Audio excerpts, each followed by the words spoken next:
They say that with Air France, the French experience starts from the moment you board. So I decided to put that to the test and flew Air France business class from Toronto to Paris to find out if the culinary menu truly lived up to the hype. After a smooth check-in process that took just under 15 minutes, we headed over to the lounge where a buffet full of food and a self-serve French wine bar were catching my eye, but I was personally saving out for the in-flight meal, which is something I never thought I would say before. At the gate, priority boarding whisked us past crowds and onto the plane where Chef Pere was there to welcome us personally.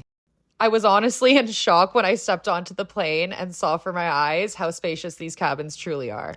The seats recline into fully light flatbeds with adjustable settings and a sliding door for extra privacy. Storage is super generous and every detail just felt thoughtfully designed. I wouldn't say that the amenity kit was really a standout feature to me, but it was useful with a reusable pouch, a toothbrush, socks, creams, and an eye mask.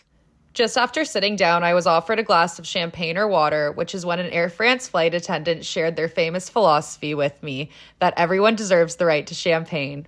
Fittingly, the airline serves it free to all passengers, not just those in business class.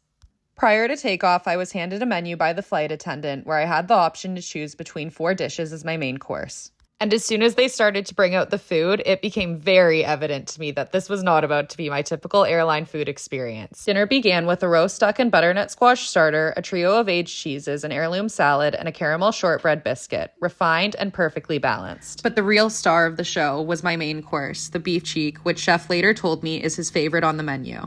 It was rich, fall-apart tender, and coated in a red wine demi-glace that clung to every bite. Paired with heirloom carrots and a glass of Bordeaux, it genuinely rivaled some of the dishes I've had at Michelin star restaurants on the ground. So, was it worth it? Absolutely. Air France turned a meal in the sky into a dinner party I truly will never forget.